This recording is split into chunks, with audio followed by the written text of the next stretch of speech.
That's great. So tonight we are going to welcome Luke Drea from LAWPRO. Luke is the Senior Community Water Officer, and I hand over to you, Luke. Thanks, Constanza. Hello, everyone, and thank you to Constanza for inviting us to participate tonight. It's great to see so many familiar faces.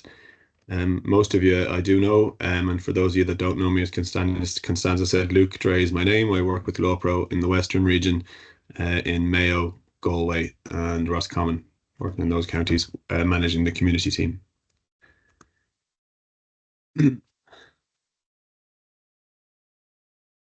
So that's just a little bit of what I'm going to discuss this evening. It's mainly updates on some of our key work that have been happening over mostly the last year and recent updates and changes. They're the kind of headings of the things I'm going to work through. So just starting with our funding streams, our main funding stream is our Community Water Development Fund. Most of you will be familiar with that. Many of you have availed of that funding. It had a little bit of a change in 2025. We modified the focus of this fund a little bit, but you can see there on the graphic, we first began this fund in 2018, and we started with €180,000, which I wasn't involved at the time, but I know that the guys thought it was a great deal of money to get when they got it. They were delighted to get €180,000 from the department to fund community groups. And in 2025, we have awarded just over €1 million. So in that space of time, it's grown exponentially. I think the 2024 figure was €780,000. So year on year, the fund has increased, really based on the great work that people in the community and voluntary groups have delivered through this fund. And we've just been able to go back to the department year on year and say, you know, this is not enough. Look at the momentum there, look at the energy there, look at the great ideas. And so it's been really the work that ye have done, which has created the justification for the fund to be increased year on year. So in 2025, the Community Water Development Fund has usually been, or had traditionally been, focused at small to medium scale projects with an upper limit of €25,000. And it also captured lots of really small projects such as awareness events, community meetings, education programs. But in 2025, we wanted to up the ante a little bit and try and focus the funding towards larger scale projects with a greater focus on outputs to improve water quality and capital sorts of projects. And as part of that, we increased the upper threshold. So we targeted at projects from €5,000 to €50,000. And we looked for €1 million this year to have to spend on it.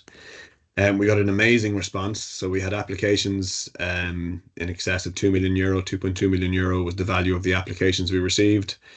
It was extremely competitive. The standard of the applications was really, really high. We had a really awful job trying to whittle it down to the €1 million that we had. You can see we ended up awarding a little over the €1 million, but hence we had some delays in getting the offers out because it was a really, really difficult job to get through that and get it down to that. So we ended up with 54 projects in 24 counties. There's a link there the bottom of the page, and I'll share the slide deck with Constanza afterwards so you can all access those links, but that gives the full details of the grants awarded, where they are and what they are.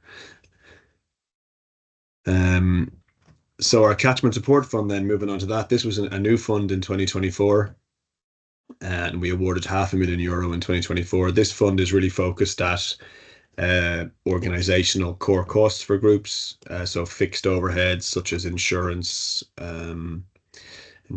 accounting costs, rent, rates, stuff like that. But also it's focused on paying for project management time, administrative time, or existing staff to really kind of allow groups to have the capacity to go up a level and deliver larger scale projects. The feedback really was that they needed more funding to do this.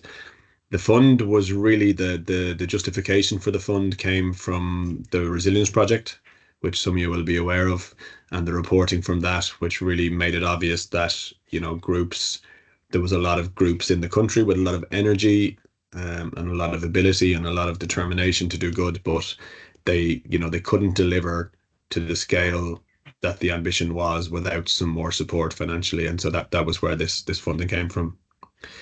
In 2025, I think we looked for €800,000. We had a really big response last year in 2024, and we spent all of our €500,000, and we spent it very well. And so we looked to increase it to 800,000. Again, we had an ask of just over €1 million, and we ended up awarding 850,000 and odd. We offered the grants to 40 groups in 19 counties. The stream is broken into stream 1 and stream 2. So in stream 1, we have kind of insurance, audit fees, accountancy fees, meeting costs, some of these kind of smaller fixed overheads, and that's up to €5,000. The threshold, or the kind of the administrative burden for that stream is a good bit lower for those smaller costs. So we'd like to think that fledgling groups or groups starting out can apply to that fund and get their insurance and that stuff covered from year to year. Stream 2 is a little bit more onerous. We expect that groups that are applying to Stream 2 are well established, have a legal entity, and have all their governance and their management practices in place to be able to take on these larger grants of 40 or 50 or 60,000 euro. When you're dealing with public funding, that's important. So a little bit more onerous in Stream 2, but really, really worthwhile money in there for people to avail of. There's a link there again at the bottom of the page, which is to one of the funding workshops relating to the Catchment Support Fund, if any of you are interested in learning a little bit more about that. And then our third funding stream is our Small Grants and Events Fund. And this is for really the grassroots stuff, the granular stuff, the seed stuff that gets things going. It's grants anything from €50 to €500. We try to be really flexible with this funding stream where people are starting out. We try not to put too much onus on them. If they're a new group starting out, they can get a few €100 out of this to hold some meetings or get their insurance and stuff like that. It's, as I said, it's 50 to €5,000. It's a rolling funding year round. So one of the things that we found was the difficulty with the Community Water Development Fund was that people had to think in October or November exactly what they wanted to do for the following year. And then there might be a key date like Biodiversity Week or Water Heritage Day or World Fish Migration Day, and they'd like to run an event or do something. And, they didn't think of that last October. So this funding gives us the ability to respond to different asks and things that arise throughout the year for people to run projects and events. And that's the intention. It's currently closed because we had such a demand on the Community Water Development Fund and on the Catchment Support Fund that we need to just rationalise those and kind of sort our budget out before we open it again. What ended up happening was there were a number of very good projects that were in the Community Water Development Fund, but they were at €5,000, give or take. And so we moved a number of those into the Small Grants Fund to deal with our budget in that. And so we're just rationalising that and awarding those, and then it'll be open again. So keep an eye out. There's a couple of components of that fund that are ring fenced for particular things. So there's a pot of money that's ring fenced, for example, for Water Heritage Day, which will be released in August for that campaign. Okay, the other thing I wanted to mention briefly was our public information meetings for the third cycle are just about to commence.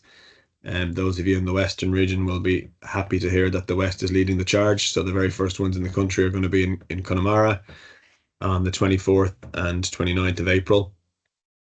This is moving on from our work in the second cycle. In the second cycle, there were 189 areas for action selected for restoration and protection. That was very successful, but it was recognised that there was far more work to do than what had been done in the second cycle. And so that was expanded to 527 areas for action in the third cycle. Most of the 189 that were in the second cycle have been expanded to take in those whole catchments, and there's been a number of other ones added.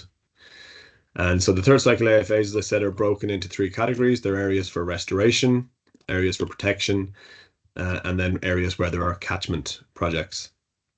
In the third cycle, we've decided to run these slightly differently. What had happened in the second cycle is we had run community information meetings within every PAA catchment, so every priority area catchment. Excuse me. In the third cycle, that worked to a degree, but there was some of the PAAs were huge and heavily populated, and some of the PAAs were very small and very dense, very sparsely populated. So to try and balance that out so that we can use our resource and our time better to have meetings which has, you know, a reasonable amount of people in attending, we have decided in the third cycle to run those using municipal districts. So those meetings will be run in each municipal district in the country, and that municipal district meeting will cover the areas for action that lie within that municipal district. There are a couple of areas for action that are between two municipal districts, and if that's the case, they'll be covered in both meetings. And there's another link there at the bottom of the page to some of that PA work and updates on that. Okay, so our catchment community fora. I know some of you participated in this, which was great last year, and I know Constanza will be really keen to hear some updates on this. So we ran five pilot catchments last year, pilot workshops, I should say, within the pilot catchments last year. That's a list of the catchments on the right hand side of the screen that are the pilot catchments, and they were really successful. Very interesting. We worked in a World Cafe style format in table groups, and we asked people to think about a number of different questions relating to community fora, and we've recorded the answers. So yeah, we're currently just in the middle of kind of developing the report, but that's a little bit of a taster of the kind of questions we discussed with people in the room. So, for example, what would be the perfect purpose of a fora? Who would be involved in a fora? What resources would a fora need? What other supports would a fora need? What entity would host a fora? What risks might impede the fora from being effective? And how should the fora interact with local and regional governance structures in terms of the agencies and implementing bodies, and to ensure transfer of information? I know this probably so following on from each consultation, as I said, there was a number of people who may not have been able to attend the workshops. So we sent out hundreds and hundreds of invitations. We would have liked more people to attend, but we followed up with all the people who weren't able to attend with a questionnaire. So that was really helpful. So the people who didn't get to the workshop were followed up with, got a questionnaire, and they were able to put their perspectives forward through that. We're currently working on the final report. There was a draft report from each workshop created, and they're now being combined into a final report. The publication of this will be in a couple of months. We're reviewing the findings, and we're working with Quality Matters to kind of make sure that we really capture the detail that people fed back to us, the opinions, the priorities, and report them in a way that they will be heard and acted upon. And I suppose that's for us what's most important is, you know, we've gone out to the community and we've asked questions and we've gotten answers, and so it's really important that we take a little bit of time now to make sure that the report, I guess, has enough teeth, and can make sure that that feedback is acted upon. I know there will be some of you who feel this is going a little bit slowly. We feel a little bit of the same frustration. We would like it to move faster. I think it's really important we get this right, and we're really committed to making sure in LAWPRO that the people that we've worked with on this, their views are reflected, and that the outcomes of this really are effective in delivering these fora. I just wanted to mention briefly our citizen science program. Lots of you will be aware of this, but CSSI is our Citizen Science Streaming Index. So it's a biological quality monitoring tool, which mimics how the EPA monitor biological quality in our water bodies. And LAWPRO can provide training for groups on this, and it's something we want to do more of. So if anyone's interested in doing a bit more of this, reach out to us. LAWPRO currently receives and stores the data, and the data is then published on lawwaters.ie. It's a simple methodology that looks at the presence or absence of 6 aquatic invertebrates, some that are pollution sensitive and some that are pollution tolerant. just there's a couple of links there. The top link is the resources for the citizen science program, so the score sheet and the guidance material. The lower link is a project that LAWPRO funded with Ken Whelan in the Western region, which was looking at Ephemera danica, the mayfly in the Great Western Lakes, and how they've changed over the last 4 or 5 decades, their populations. And there was a good bit of citizen science as part of that project. And there hopefully is going to be a follow-up to do more research based on that project. But it's a very interesting report, and any of you who are interested in the Western Lakes or mayflies, I'd urge you to have a read of that. And I think actually I should say Ross, who is in the room here, was also involved in that with Ken. There are just a few images of the lovely creatures you might meet when you're out doing your CSSI sampling. On the left hand side of the screen, there's a couple of freshwater shrimp, Gomerus, and there's a stonefly with his tail gone, which is often something to look out for, because a lot of the communities we work with, they're counting the tails for identifying between mayflies and stoneflies. A couple of nice brown trout in the second slide. There's another pearl of day stonefly in the center. And the top right hand corner, you can see those 2 brown trout again, and a cased caddisfly. And then on the bottom right hand side, that's Ephemera danica, the famous mayfly. And then the last thing I wanted to just mention briefly was the Farming for Water EIP and the community animators. So most of you will know the project looks to spend €60 million over 5 years to support supplementary measures to protect water quality. But as part of that project, they identified the need to engage communities and go beyond the primary mechanism, which is the agricultural advisors, but to look at another mechanism to recruit farmers through kind of local networks into the scheme where they might exist already. So there's five roles have been funded nationally, and they're working through existing community voluntary groups to recruit farmers into the scheme. These staff have just been recruited in the latter part of 2024 and early 2025. So it's early days.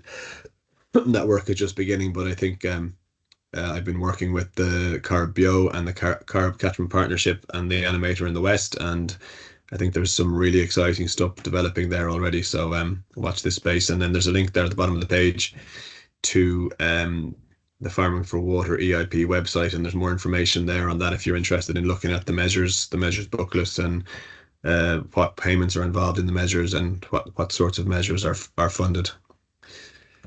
So that's it. Thanks. Lots of text. Sorry I ran through that quickly, but I wanted to leave time for questions. So if anyone has any questions on any of that, I'm happy to have a chat and field those. Thanks, Emil.